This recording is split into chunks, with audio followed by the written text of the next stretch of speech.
ladies and gentlemen, welcome to another video. More specifically, like DG2, a video about Mini 1.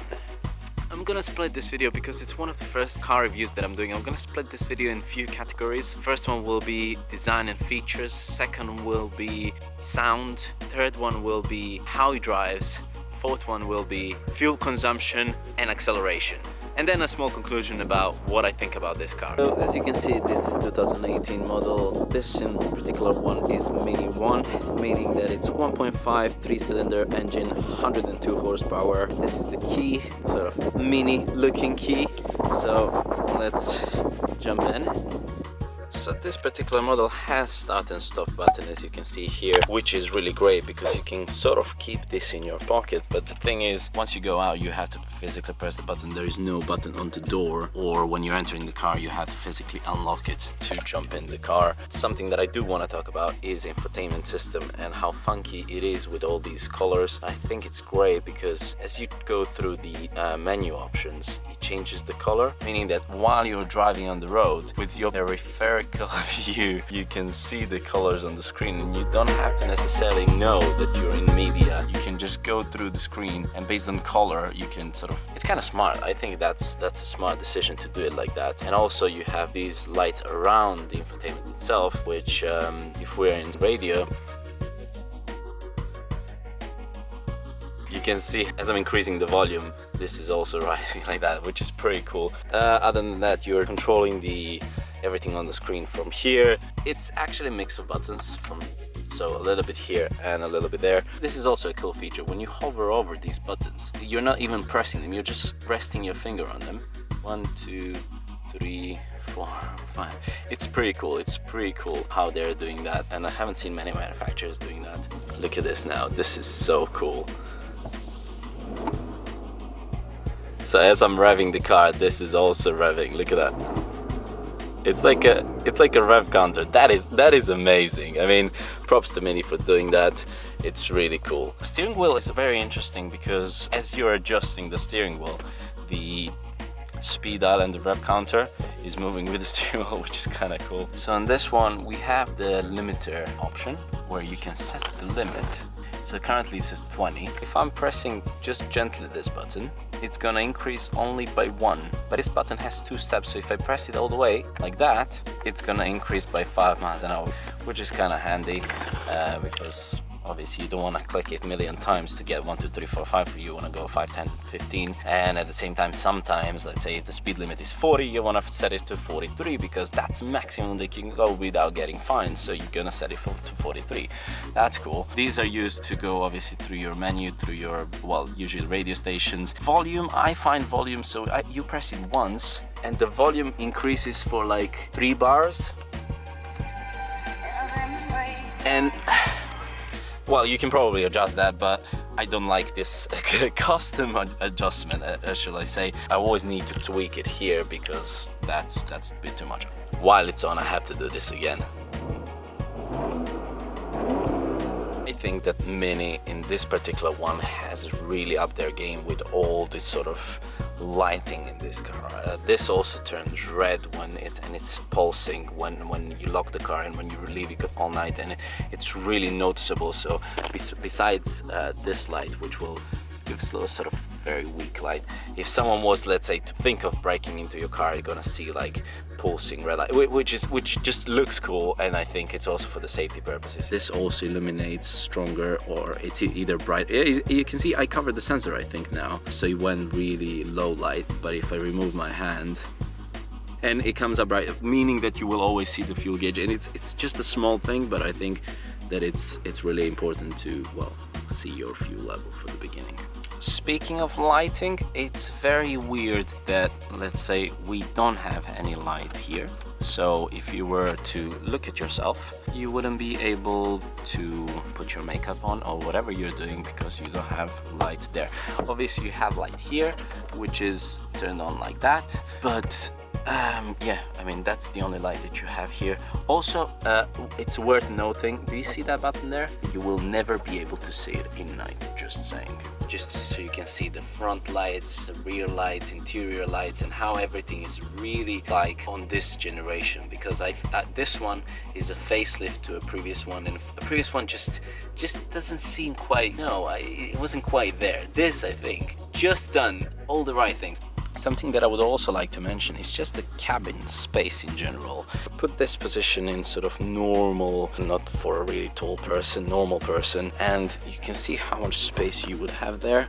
So that's, I would say, decent size. And just the cabin space, the roominess in general that you get, the feeling that you get in this car, I think it's pretty great and pretty spacious. You're not feeling claustrophobic. I'm 181 and I literally have plenty of headroom, and for me, you wouldn't need any more space in the interior of the car, and that is the thing. So if I take you outside for a second. So the other day I parked this car, there was a car in front of me, there was a car behind me, and I was squeezing and I was like, oh, will I fit?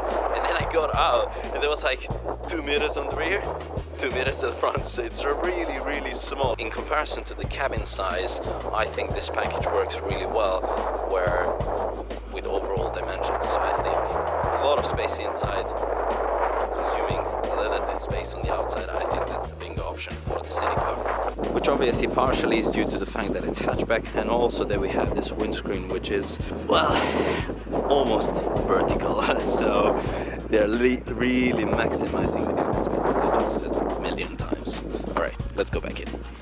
With this one, I feel a little bit stupid, okay? You know how I just mentioned that the windscreen is almost vertical, like all minis, and that's great. That's what makes it funky and all of that.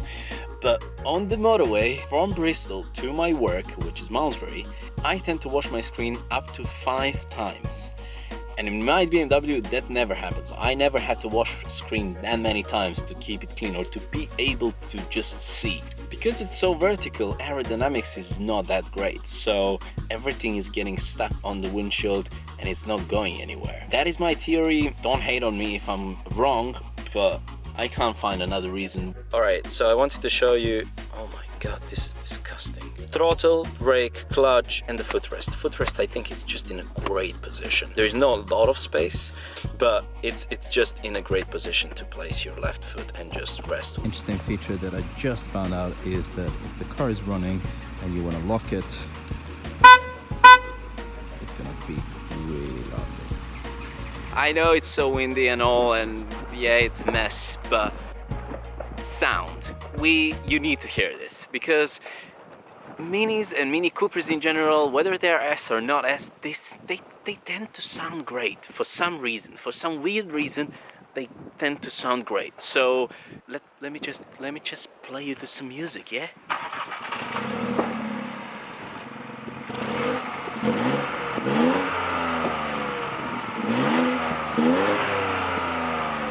Minis are generally sound. That's just weird. Son, excuse me. What is this? We're in UK, okay? Whatever. I've just replayed the video now. To be honest, it doesn't sound so great, but you'll have to trust me. In real life, it does sound better than on camera. Please, just trust me. Alright, we go to the section how it drives. For me, I'm 181 centimeters tall and I can sit myself in a very comfortable position as I want. But something that I can't get used to it even after a week is the gear knob or the gear stick, however you want to call it, is I think it's slightly too high. But that's probably because it's me. I like to sit really low because I think that's how you should drive Minis. I like to sit really low, and that's when it kind of... It's just a lot of movement.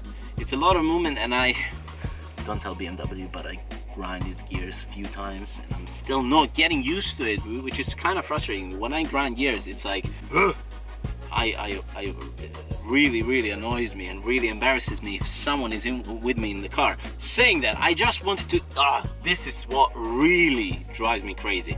So I just wanted to put it in first gear, and the reverse is all the way to the left and forward. But you don't have to press any button, you don't have to depress it down, you don't have to pull anything, nothing. You just have to push it a little bit stronger and then it goes into reverse, which means if you're driving quickly and you're stopping on a traffic light or you're in a rush, it can easily happen. This is reverse now. It can easily happen that you put it in reverse and you go backwards, not forwards. And if you're in a rush, you really want to step it on. You really want to step on and then get moving. So, which means that if someone is close behind you, it could be really dangerous. Interior mirror, the mirror is mounted on the windscreen, which means that even when I do this, I cannot reach it, and in order to adjust it, I would have to go forward, adjust it, go back, check if it's good, adjust it again. That doesn't happen so often. If you're the only driver, that's totally fine. But if there's 2 or 3 even drivers, then you'll be adjusting it all the time, and that could be slightly annoying. City driving is generally great. Maneuverability and turning radius, I would say it's just normal, because previously, I mean, I've driven Renault Twingo and Smart 42 with the newer generations, and that's just on another level. I mean, you can turn them in one-way street without any issues.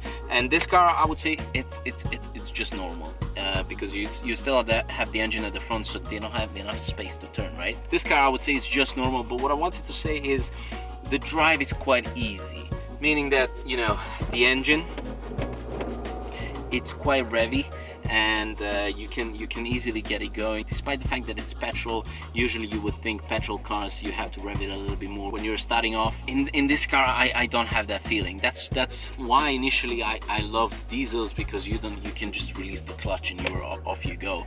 Whereas in this one, it almost feels like that. So it kind of makes city drive really pleasant, I would say. And the gearing is done well. So, but I'll come back to that. Oh yeah, also obviously it has the start-stop function, which when you stop on a traffic light, it just works. It just works. But it was worth mentioning because you can potentially save some fuel. And generally speaking, parking should also be easy. It's a small car after all, and I can see the benefits of sort of moving within traffic. Gearing, I mentioned gearing. Gearing is really, really great. I'm really thankful that they have 6 gears, because my commute is 80% motorway, and when I put it in 6th gear, 2,500 RPMs at 80 miles an hour and 3,000 RPMs for 97 miles an hour. So I think that for a petrol car, for such a small engine, for such a small car, I think that is really, really great. Saying about the gearing, I have to come to the point that the screen in front of me always suggests which gear you should be in. It's petrol car, and I would assume that you should generally rev it a little bit more, but it acts like diesel. I mean, the other day I was driving at 40 miles an hour in a 4th gear. It was even slightly uphill. I mean, slightly, a little bit. And he was suggesting me to change to 6th gear.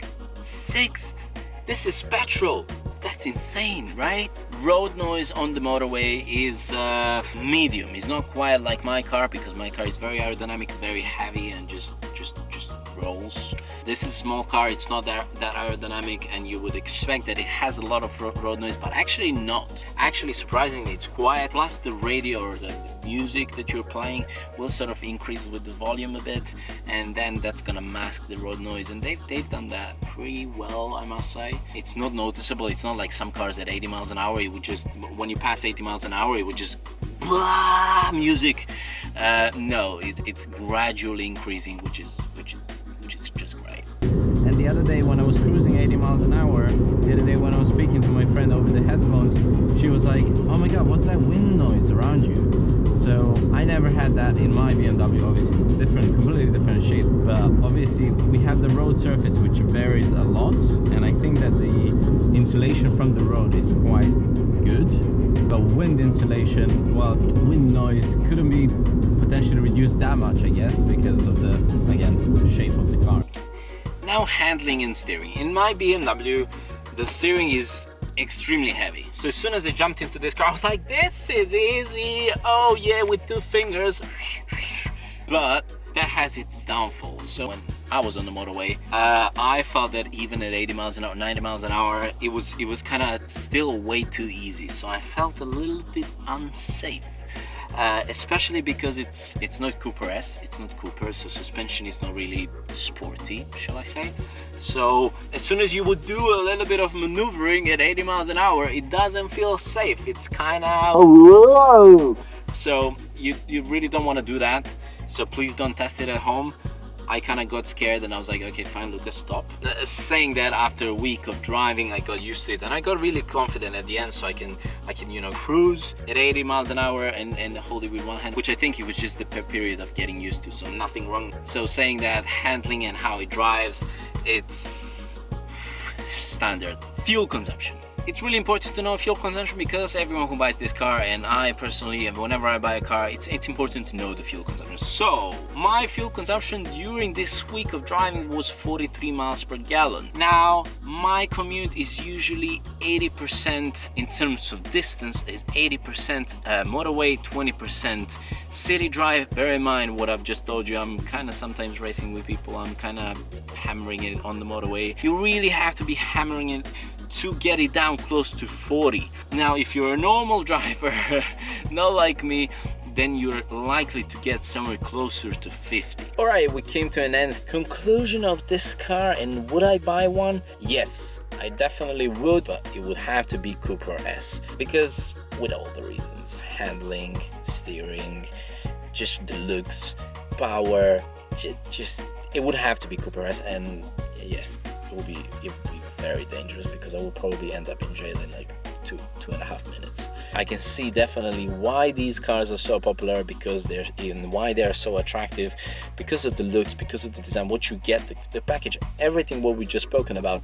I can definitely see why they're so popular, which is also a good thing, which is also a bad thing. Bad thing is because if you're buying a new one, it's probably gonna depreciate massively, because everyone is buying them and there is tons of them. On the opposite side, it's very good for us who are looking to buy used cars, because you can get a bargain deal on a very good car. So now you can buy a Cupra S for bargain. So that's the bad side, that's the good side. I would definitely get one as a second or third car though. With that being said, thank you very much for watching. I hope you enjoyed this video. I hope that it was really insightful and I gave you some new information that you didn't know, because there's so many of these reviews out there. It is a little bit longer than I wanted it to be, so sorry for that, and I'm hoping that I'm gonna make a short ones in the future. So thank you very much. Subscribe to the channel if you enjoyed it. There will be plenty more. I promise there will be plenty more. See you guys. Thanks.